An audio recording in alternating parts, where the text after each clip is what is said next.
Hello and welcome to Kings Point Spotlight. I'm Lieutenant Tyrone Broxton, and today I have the pleasure of being joined at the track of Captain Tune Field with Lieutenant Adam Polite.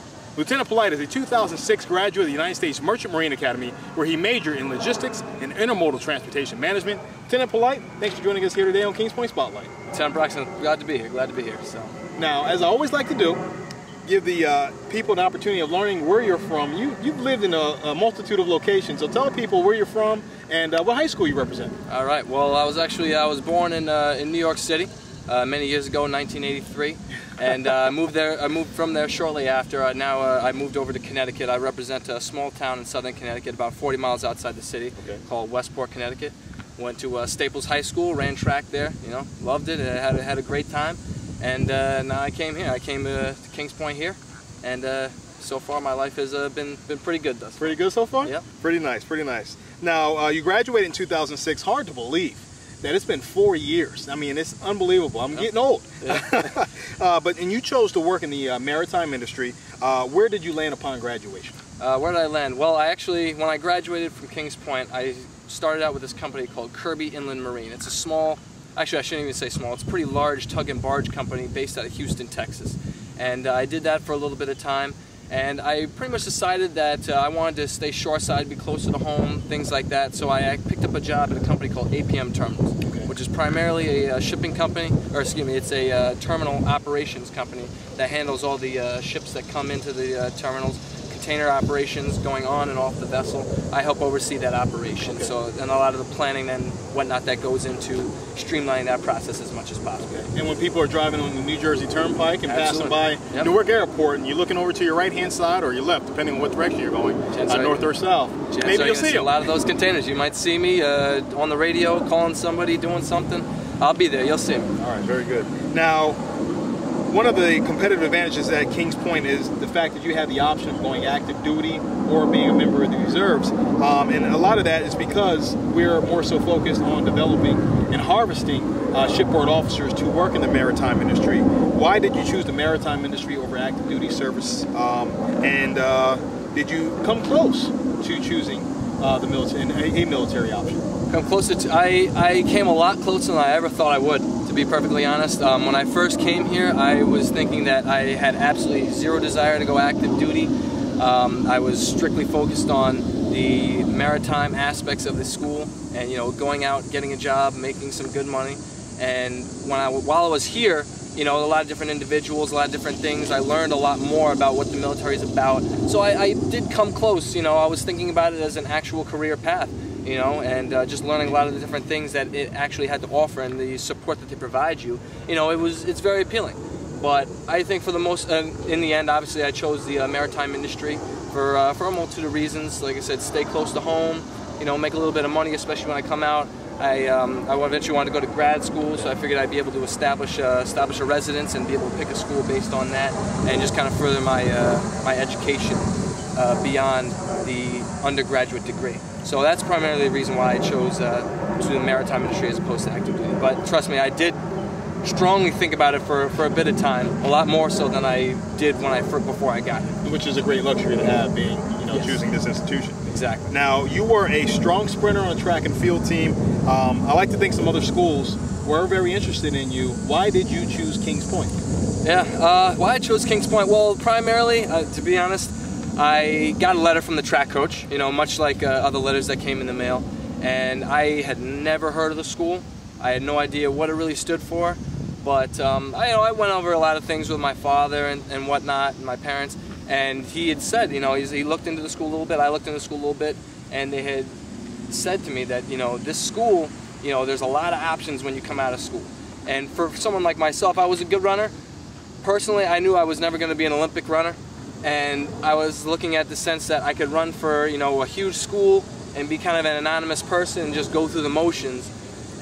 Or I could come to this school, really make a difference, stand out on the track, and really do something with my life. And that's primarily the reason why I chose this school. Plus, not having any student loans when you come out is pretty good too. That's pretty nice. Absolutely. Absolutely. And I can speak on behalf of that. Yep. Now, what other schools were on your docket? What other schools were you considering? You know, it's interesting because when I look back, this was by far the smallest school when I first got here. I think they were looking at somewhere a little over 1,000 students. Other schools I was looking at, Penn State, which is huge, Michigan, Lehigh, UConn, and I was planning on running at any one of these schools I went to. So schools like that, UPenn, things like that, and I was going to run at basically whatever school I was going to go to. Okay. But again, like I said, I chose this one. You know, I like the more intimate atmosphere of it, and plus, I think the big thing with me was that I wanted to be different from everybody else and what people expected me to do. When I left high school, people expected me to go out, run track, and be a superstar and do all these grandiose things. And a lot of my friends were just going to regular school and whatnot, and part of my persona, I've always wanted to be different. I wanted to stand out in some way, some form. So that also factored into one of the main reasons why I chose this academy as opposed to going to one of the big schools. Again, there are several facts about this academy as opposed to other service academies that you can really draw off of. You know, the fact that you come to this service academy, you can go any service you want. You know, that's a nice draw.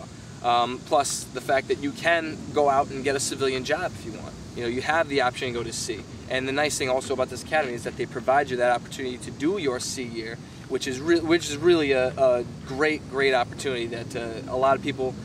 I look back on it, and I'm so glad I had the opportunity to take advantage of that situation and really go out and see the world and do all sorts of different things. I'd seen a multitude of countries before I even turned 21 that people won't ever see in their lifetime, and I think that was by far one of the best aspects of it, and you won't get that at other service academy. I think the biggest comfort zone I had to step out of primarily was getting used to the fact that this is a military institution. You know, I mean, we're here to do a job, we're here to, you know, get a college degree, but it is a military institution that we have to, you know, take seriously. And I think from someone like myself, I didn't have any intentions of going to a military academy in January of 2002, and then I got the letter. So it was kind of like thrust into it, and all of a sudden, in a matter of months, and just wrapping my head around that fact, let alone when I show up here in July, and I have drill sergeants screaming in my face right off the bat. Yeah. You know, it's definitely an adjustment period.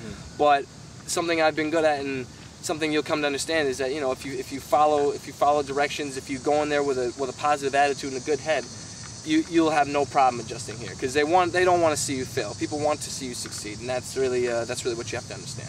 Now, all midshipmen get a chance to take that voyage around the world, and you talked briefly on it a few moments ago in reference to the sea year. Where are some of the places you went specifically, and what types of ships did you work aboard? Oh man, where haven't I gone?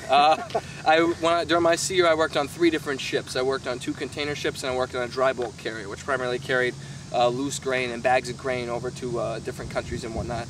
I think during my sea year, I've been to like 14, 15 different countries over, I mean, just leaving from different places out of the U.S. that, you know, I'd never been. Los Angeles, New Orleans, places like that. Going to South America, I've been to Brazil, I've been to Uruguay, I've been to Europe, I went to Spain, Slovenia, Italy, London, wow. All sorts of different places. And over in Africa, I spent some time in Mozambique, spent some time in Kenya, went to the Far East, China, Japan, South Korea. I've been to Alaska. You know, like not too many people go there really. Yeah. So like, I mean, I've been all over the place. You know, and all that, and I got paid to do it. You know, so it's when you're 18, 19 years old, and you know you have some money in your pocket.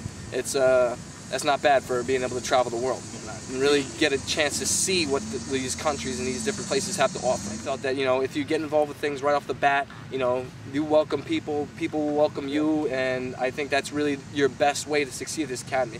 You know, your best way to make a lot of friends, because you're not going to make it through this academy unless you have good social networking skills, unless you make friends and you get involved with people, because you're going to need these people, you know, to make it through the licensing exam. You're going to need them to get through the tests, the study groups, different things through the regimental periods, you know, because regimental stuff about it can be draining, can be miserable, but as long as you have your friends there with you, it can be a lot of fun. Yes.